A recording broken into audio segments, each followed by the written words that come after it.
Welcome everyone to another episode of the Dr. Ward Bond Show. And with me again, many of you have fallen in love with this guy, Chef Dr. Mike, the cardiologist, is with us again today. And it's great to have you back, Chef Dr. Mike.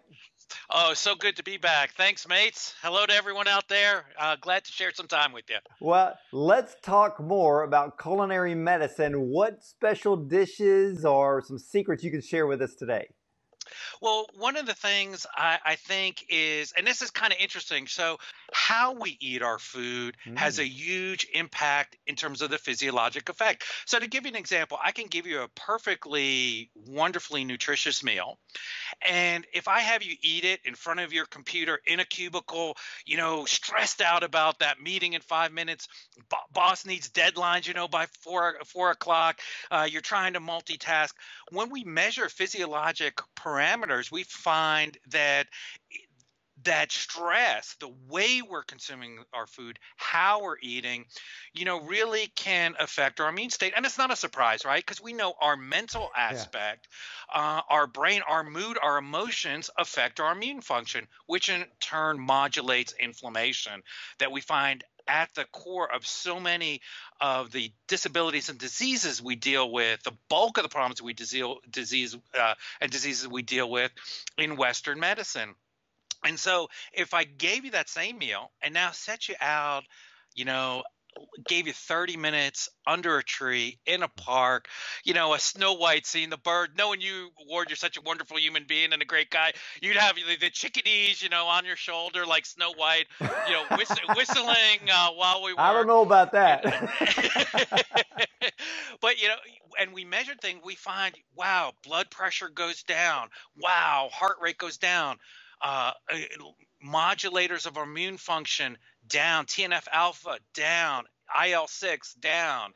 And so how we consume our food is, just as important as, what we consume. And when we look at what we consume, it's critical that we look at how we grow it. And so often in medicine, we're looking at things and we'll say salmon. Salmon's good for you. Well, salmon is generally good for us when it's wild, natural, authentic. Yet some farmed salmon or farmed fish, say, were to come out of, tilapia from China, for example, raised commercially, maybe not healthy for us at all, depending on the way it's raised. So we have to look at some of these other things, in terms of culinary medicine. And so that's why it's worthwhile paying more to get those key ingredients and to make sure we enjoy them. And so let's look at beets, because simply you can't beat them. An underrated vegetable. So I'm going to pay more for that whole beet. And I go in and I buy that organic beet and I look at it and it's this vibrant, beautiful purple. Same thing with an organic carrot. Well, why is that important organically? Because it doesn't have dye applied to it like conventional carrots do. And that orange may mislead us because technically you can apply certain kinds of food dyes. Wait a minute. You're telling me that the carrots at the grocery store, they dye them orange? You can apply an orange food dye to it to sell conventional carrots. Sure, that's allowed. Wax on conventional apples. I knew about that. Right, but wow. not on our organic fruits and vegetables. So when I see that vibrancy, that color, that really reflects to me two things: how it's going to taste, the flavor and texture, and the nutritional value that it has to me. So I might buy these beetroots. It was wonderful deep purple. I look at the stems. That's a freshness indicator. Really? If they've been cut off in the supermarket, right, because these are roots. These are root vegetables.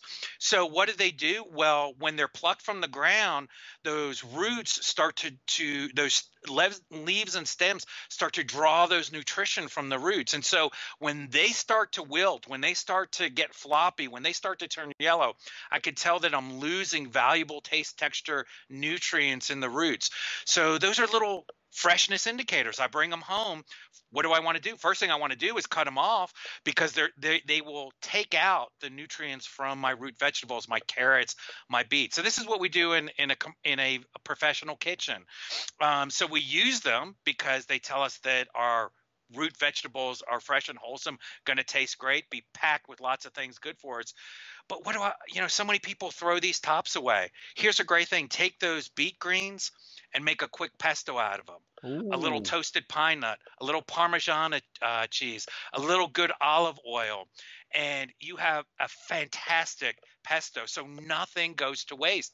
And when we approach our wholesome ingredients that way, being stingy, being a professional chef, when I ran a kitchen, my biggest thing was controlling my food costs. So all great chefs, we're cheap.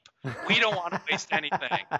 And so when I tell that and share that with the home cook, all of a sudden getting these expensive ingredients, it becomes economical. You can eat well, but you can eat cheap at the same time. Well, there you go, ladies and gentlemen. You heard it from Dr. Chef Mike today that we can eat nutritious, we can be a little cheap, but when you go to the store, if you have a farmer's market, shop at the farmer's market. Try to get all of your food organic.